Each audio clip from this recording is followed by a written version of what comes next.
Silence. Peau. Silence.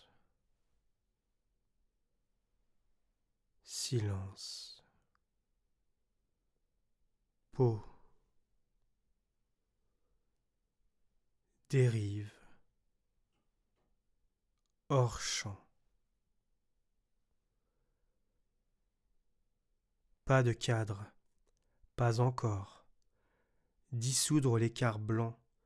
Construire entre les deux mots une syntaxe. Commencer à dire. Mettre le sujet devant le verbe.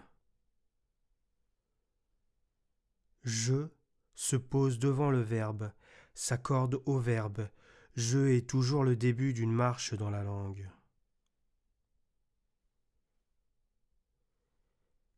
Silence et peau. Deux territoires sans sujet au préalable.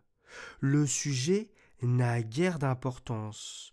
Le silence est consubstantiel à la parole qui s'annonce, bafouillé autour d'une intuition, buté sur un corps, pas n'importe lequel, le corps de la mère, dans la cuisine, un corps qui fait fonction de mère, étendu, sans couleur, entre les deux mots qui dérivent à la surface d'une parole manquante, à fleur de peau. Le sujet grammatical n'est pas le signifié de... La mère ne fait pas de bruit, glisse dans la descendance, égale à elle-même. Un silence ancestral, dégringolé dans l'espèce depuis des millénaires, un silence feutré, que la parole n'a pas délogé, pas forcé. Un épiderme épilé à la surface de la langue maternelle, qui n'est que la langue des frontières, de la géographie.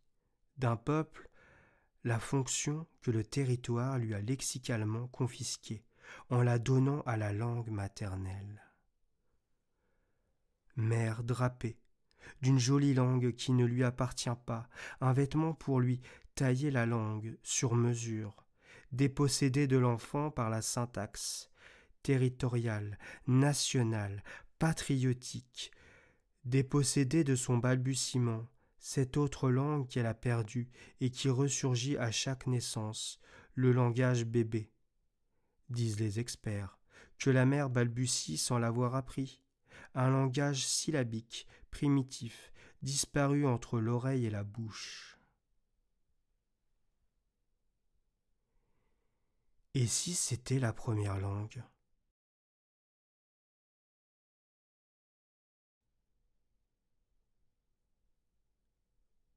Elle a le silence dans la peau. C'est la première phrase qu'a suggéré le récit, en ordre de marche grammaticale. Les mots qu'il fallait articuler autour de la mère pour les sortir de l'indécision de la langue. Lui sortir de la peau la langue qui a fui dans la nappe souterraine presque à sec. Ma petite mère fredonnait, chantait dans sa cuisine. C'est ce fredonnement que ma mémoire a gardé de l'enfance. Elle ne parlait pas dans sa cuisine. Elle savait bien danser la valse aux balles musettes, m'avait appris à la danser. On tournoyait toutes les deux sur le parquet lisse. On faisait un beau couple, c'est sûr. Les gens nous regardaient, et plus on tournait vite, plus elle s'effritait entre mes bras. Tourbillon de sable s'envolant entre les notes de l'accordéon. Elle était libre dans ce pas mère-fille, comme une esclave affranchie de la corvée un soir d'été. Dans le tourbillon où la langue manque à saisir, une d'eux fredonnait-elle, une d'eux, toute gaie sur le pied de guingois dans la chaussure. L'entrée dans la vie pour elle aussi avait été brutale. Ce pied que la médecine avait voulu redresser et qui s'était renfrogné, recroquevillé, ce pied me faisait mal autant que son silence. 12 tentatives de redressement, mais en vain. Elle l'avait dressé à danser à la mesure de son endurance.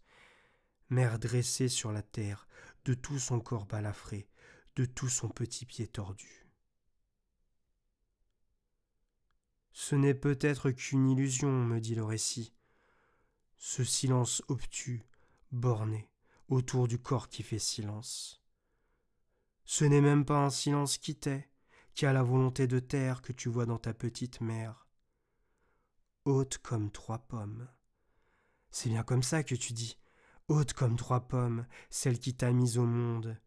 Si menue qu'on a dû lui ouvrir le ventre au couteau, lui entailler la peau de bas en haut pour te sortir de là, toute pantelante, de ce trou irrespirable où tu manquais d'air, des jours bloqués la tête dans le tunnel à te demander si tu allais finalement t'en sortir. En sortir de cette vie qui s'annonçait plutôt mal. Par la tête et pas par les pieds. Une tête, comme dit ta mère, en parlant de toi. Elle ne sait pas si bien dire. Elle l'a enduré des jours, cette tête lourde comme une pierre dans son ventre. On t'a sorti de là au couteau. Il a fallu faire vite, te projeter sous les néons de la table de travail. Encore un mot à rayer. Cette table où elle n'a même pas eu l'humilité de souffrir. Sous les néons pour que tu cries comme tout le monde. Tu t'en souviens bien de la chute brutale sous les néons bleus. Tu n'as pas voulu crier.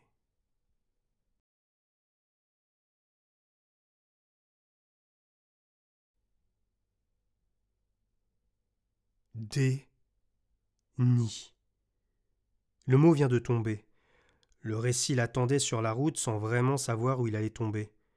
À gesticuler entre les phrases. La petite mère, il la perd en route, la récupère à un croisement, en suivant les chemins de traverse de la grande fille. Des chemins qui ne vont pas droit, qui bifurquent à droite et à gauche, comme si elle voulait semer la petite mère. Aller ramasser dans les coins de la langue des bouts à coller les uns aux autres pour le remplir. Il ne sait pas bien s'il a une raison d'être. Il s'amende honorablement de sa mission, fait office de récit qui ne veut pas en être un. Ce n'est pas chose facile, mais bon, si elle l'entend comme ça, encore faudrait-il qu'il sache où elle a été se fourrer, à arpenter ciel et terre, à gratter sous la peau des mots quelque chose à se mettre sous la dent, à les chercher depuis le début, pas seulement le début, mais vers les débuts de ce silence, dans ses organes à elle, ou les choses qu'elle croit savoir, des choses qu'elle a cogitées, qu'elle a extraites dans l'ambiance, comme elle dit, ou dans son imaginaire.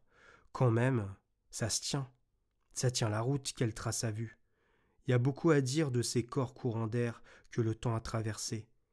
Ces corps qui en disent plus fort que le silence, de cette mer qui n'en finit pas depuis le début de s'enfouir sous la langue. Va savoir si la mer n'a pas tout intérêt à se taire, à faire taire de son corps un scandale, à se vendre à tous les marchés, à toutes les sciences pour se sortir de son pétrin biologique et s'habiller d'une camisole à la mode. La tête se coince dans le corridor trop étroit de la petite mère. Ça a coincé dès le début avec la mère. La grande fille a résisté 1 semaine dans le goulot en apnée, avant que le boucher la libère. Laquelle voulait la mort de l'autre. Dans la cuisine, la fille chaise, suffoquée, sans pouvoir crier, sa petite sœur s'est crue plus avisée en jouant à cache-cache dans les entrailles maternelles. Une petite sœur qui n'aurait peut-être pas eu des yeux verts comme les siens. Une petite sœur dont elle cherche le visage dans le fond d'une cuvette. Un déni de grossesse, ça s'appelle dans le langage juridique.